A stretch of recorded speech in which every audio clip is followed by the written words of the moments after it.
Hey, my name's Stu Grant, aka Asymmetric, techno producer in Bangkok, and I also do a few things, Ableton tuition for production tuition for producers in Bangkok, and I run a little service called Asymix, which is aimed at you kind of live stream, doorless kind of live performers, people recording with hardware really. I'll do some other mixing as well, but it's kind of who it's aimed for. So I kind of maybe produce 2 or 3 tracks a week or something like that, all on my hardware, which you can see over there. So we have had a few questions on Instagram about how I sort out my drums specifically, and because I'd mentioned that I record it all live, and that's the case, and then I basically chop it up in Ableton afterwards. So it's not too complex really. I mean, so let's quickly show you what I use. I've kind of got Circle-On Paranoid Joe Mox Airbase 99, patch play there, and I've got DRM1 because I love drums, and I have a Dramatics Acid Lab, Tans mouse, and some other stuff. So desk, which dual sweepable mid, which I have to have auto boom, and various other bits and pieces, sampler down there, Octatrack. And essentially what I do is I don't record everything in one go anymore. I usually record some interesting stuff like, you know, bass and lead and stuff like that, and then try and fit some drums around it. But I don't try and really super tune the drums, and probably if you've heard some of my music, you might you might realise that. So right, a couple of weeks ago I had this bass line that I recorded. Okay, so I came from Digitone, haven't really done much with it, and then this kind of bleepy thing, which might come from the Peak, I saw that recently. Okay, something like that anyway. So I haven't really done too much with this, and then I basically wanted some drums to go with it. So I got my sequencers running and did my jamming like all like, and I kind of came out with this, which is a reasonably sort of heavy sound. Did very quick little bit of processing on it, so I took out a bunch of boomy bass and mid-range bass, just kind of made it kick a little bit. And the main thing is though is the process that I used to take it from that into a track, you know. So I've kind of got this down here. So I'll come back to this kick lick in a minute. Right, what you'll see is I've got, I don't know, like 3 or 4 minutes worth of drums organised here, maybe a bit more, maybe 5 minutes worth of drums. And what I'll have done with that is on the desk I'll change things, put drums in and out, change delays, decays, and, you know, effective faded stuff in. So some of it will be organic and some of it will be not. But what I found was when I used to just record a whole drum track in one go, it wasn't quite as dynamic as I wanted. So I worked out a way of quickly kind of changing that into like an interesting drum track. So anyway, I've got this first thingy here, like first clip here. I've called it drums 1,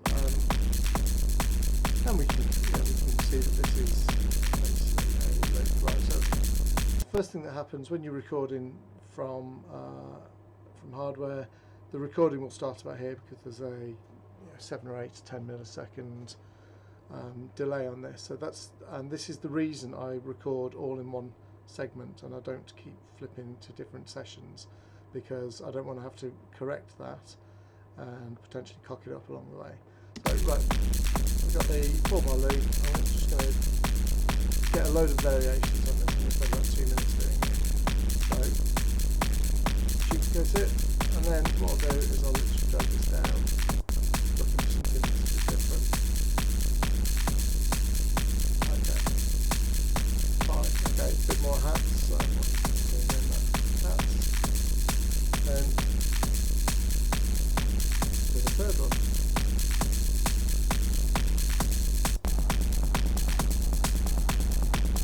Okay, so this is Tom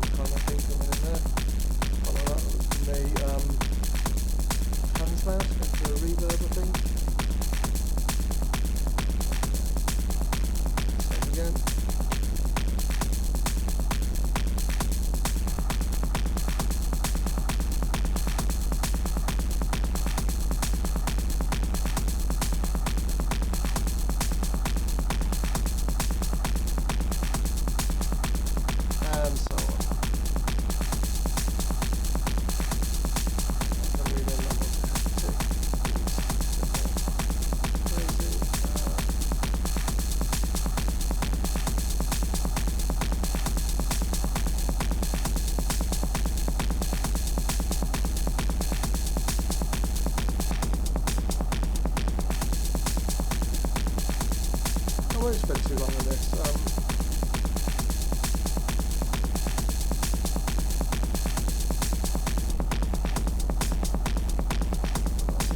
Snare in there.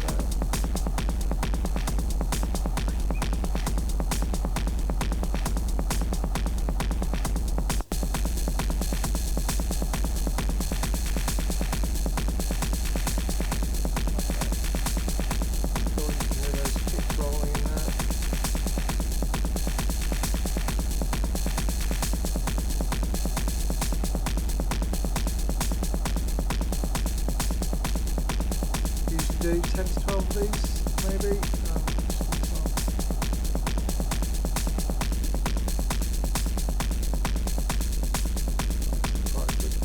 Maybe an outro, maybe an intro as well. So the other thing I've got here is I did a feel like a breakdown. It was very, very exciting. I never really did, to be honest. And okay, this is kind of tom thing, and I thought it sounded quite cool.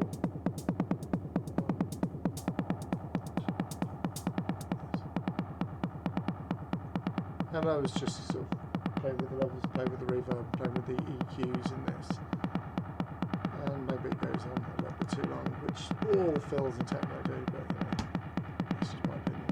And then finally, just so I can show you, right, I did some individual part recordings, and I massively advise, if you do any of this, I massively advise that you take these individual notes, if only for sampling for the future, but also they're really useful in this, and I'll show you why in 2 minutes.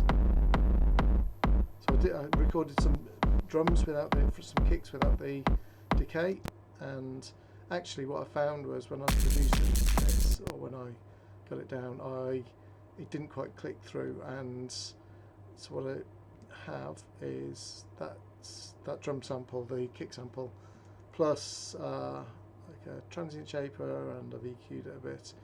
And if I just show you this, literally just that, so taking the thud out,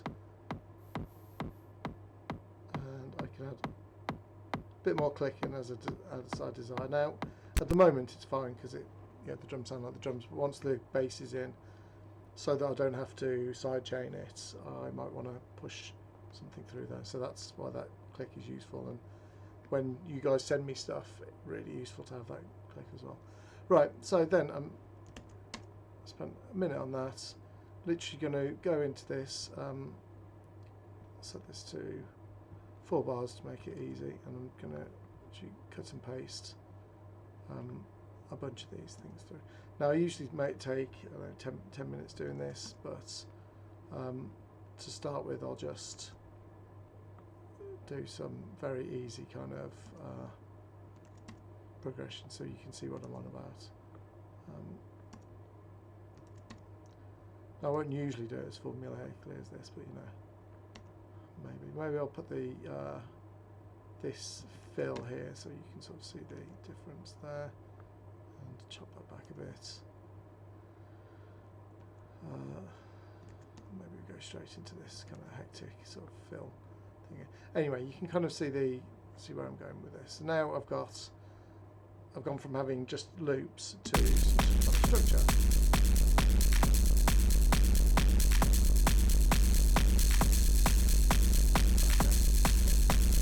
And we've got this little fill thing here, which put this in with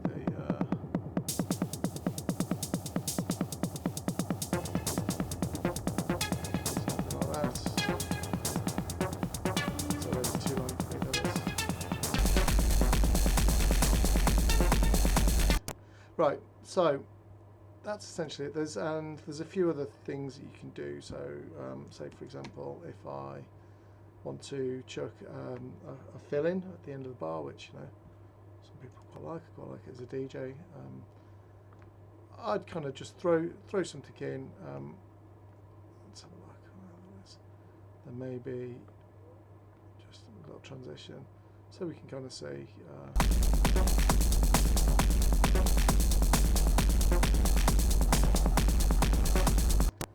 And I might do bits and pieces of those somewhere like maybe.